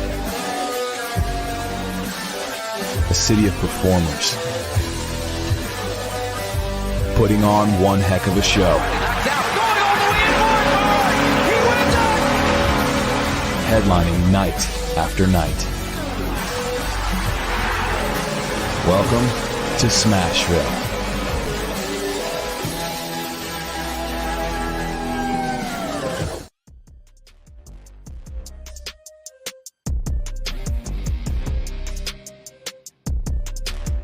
As we said, it's the final segment of the day here on the Monday Mirror edition of Main Street Sports Today. We are in the Lee Company studios here in Columbia, or at least two of us are. Maurice Patton, Chris Yao, Wade Neely coming to you from his humble abode, or maybe it's not so humble. It's humble. By the way, I can report the studio on Saturday was bumping. WKOM building was lit for Mule Day on Saturday. I got to pop by, and this place was jam-packed full of folks. I can just imagine. You know how there's an event coming up around here. They get the yard cut. Well, they get the yard cut, and the toilet paper is not, from Sam's Club. They get the good toilet paper. 2-ply. I mean, it's nice, and it's really good to know that and to have that when you have a sinus infection, as I have had over the last week. Because when you're blowing your nose on that Sam's Club stuff, it hurts. But this good toilet paper, it's not so bad on the old nose. Nobody throws a party like Mary Susan Kennedy. Not nobody. So yeah. Anyway, that's where she shines. Absolutely. Well, I'm glad to know that Mule Day was a success here at the WKOM studios, which we share here. But so Wade, you and I talked a little bit, I think, about Eric Musselman to Southern Cal on our Friday show. Is that right? Mm-hmm. We did actually get that in. And so, you know, which was caused due to Southern Cal's coach going to SMU. And former Dunk City coach Andy Enfield went to SMU, which was caused by former UT assistant Rob Lanier getting fired at SMU after just 2 years. Well, they're going to the ACC. They needed something better, bigger. Yeah. Okay. Happier. Okay. All right. I'm just telling you, they fired their football coach too. I mean, they just, you know, clean slate, ACC. Let's go. But okay, Lanier fired, Enfield from Southern Cal to SMU, Musselman from Arkansas to Southern Cal. Yao was convinced that Chris Beard was going to Arkansas from Ole Miss, and that Jerome Tang was going from Kansas State to Ole Miss. Right. Well, Chris Beard at some point said, I'm out. Thanks, but no thanks. Right. Mm-hmm. So Jerome Tang is still cooling his heels in Manhattan, which is that's the most unfortunate part of this whole thing is that Jerome Tang isn't going to get a job in this cycle. But Arkansas pulled one out of something somewhere. John Calipari, as of 45 minutes ago, according to Yahoo Sports, John Calipari finalizing deal to leave Kentucky for Arkansas. And again, this started to bubble up late last night while I was trying to get ready for bed and go to sleep. And then it's like, how can you sleep when John Calipari is getting ready to get out of Lexington? Man, the group chat was on fire last night. There is no doubt the group chat was on fire. And I'm curious what your group chat was saying, Wade. Well, I'll give you some context. I got a couple different chats. One is I got a random Vanderbilt fan that is tuned into all coaching moves. And the big thing about this is Calipari. I mean, I pride myself a little bit because when I first saw the news, I was kind of like, I had my eyes on WrestleMania last night and I muted all my notifications to avoid spoilers because I was so far behind. But when I first got the first notification, I thought to myself, that seems like a win for Calipari. That seems like a win for Kentucky. It just seems like a win-win situation all around. And then I get on social media and everybody's saying the same thing. I kind of puffed my chest out a little bit. I felt like I was validated a little bit because to me, it just seems like a fresh new start for Cal, and it seems like a much-needed fresh new start for Kentucky. Absolutely. Well, he wouldn't be there if they didn't have to pay him $33 million to leave. No. If it was only $3 million, he'd have been gone already. But that extra $3 kind of and it not being football, right? Kind of made that an unenviable task for Mitch Barnhart, I think. But yeah, someone said that Mark Stoops out jockeying a basketball coach at Kentucky is going to be studied for years to come. Right. Well, some of this might you have to wonder, did Calipari bring some bad juju on himself when he said Kentucky was a basketball school? And kind of call itself putting Stoops in his place a little bit. Maybe. I don't know. Stoops sitting there saying, how you like me now, Cal? But I'm just the thought of somebody leaving Kentucky to go to Arkansas voluntarily. Because Eddie Sutton left Arkansas to go to Kentucky, right? I told you that I didn't know if it was going to look better for them to fire him or let him leave. But like you said, Wade, I think everybody views this as a win-win for everybody involved. Well, certainly. I mean, again, it was clear Calipari was not going to be the guy at Kentucky. Not anymore. He was done. He was over it. But that change of environment, you never know. He was done. They were done. They just couldn't figure out a way to be done. So yep. Mitch Barnhart owes Hunter Yurachek a steak or a bottle of wine, or a steak and a bottle of wine. I think or Mitch is some going to have to pay bourbon. for that though. after Hunter has to pay the buyout. Well, maybe you take it out of the buyout. I don't Yeah. know, but yeah. Well, is there a buyout? I think they've got to do something. I don't think it's going to be $33 million. No, I think if you're Kentucky, you just say, you know what? We'll take we'll take go. 10 or something, and just go. Just pack your stuff up. Pack We'll your help stuff- you pack. no, We'll help so- you pack it up. Yeah. Well, I mean, I know that, but you're not just going to let he can't go if they don't get. I mean, But you don't want him. I understand that. I mean, why? Just let him go. I think you take something. I think you make Arkansas pay a little bit, even if it's like $5 million. They're doing you a favor. I understand that, but you're gonna have to Might pay as well get a somebody's little buyout. something. Yeah, get a little Yeah, something. While You're let gonna have him to go. pay somebody's buyout on the other side If you're Kentucky, if you you're mean? Kentucky. Oh, okay, so maybe you wait. It's Maybe you wait. maybe it's You know what? a number to be determined later. Right. Just write that check to them. Well, I was going to say that might have been it. Is whatever the buyout is of the coach we choose, you pay it. Yeah. That's a And good deal. and we'll call it a wash. That's a good deal. I'd take that deal. Yeah, absolutely. Who is that Hey. coach? Now, and what if there's not a buyout? Well, then again, I mean, what if it's zero? What That's if it's fine. Jay Wright? I don't think there's going to be Jay Wright. I don't think so. Here's who it's not going to be. It's not going to be Nate Oates. Nate Oates is happy.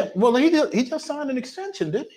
After the SEC championship, he signed an extension, but it's not going to be Nate Oates. He's happy in Tuscaloosa. His wife is happy in Tuscaloosa, and we all know.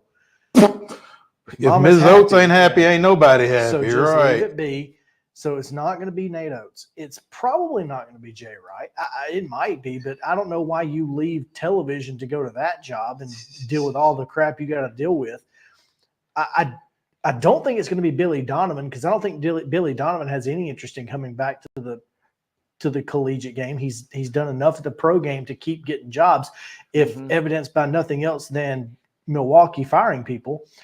Milwaukee will be open at some point. He can just get that one if he loses this one. So I mean, to me, like I told you, my first call would have been to Jerome Tane. It's the only phone call I would have made. CBSSports.com coaching candidates. We have already decided Nate Oates is not.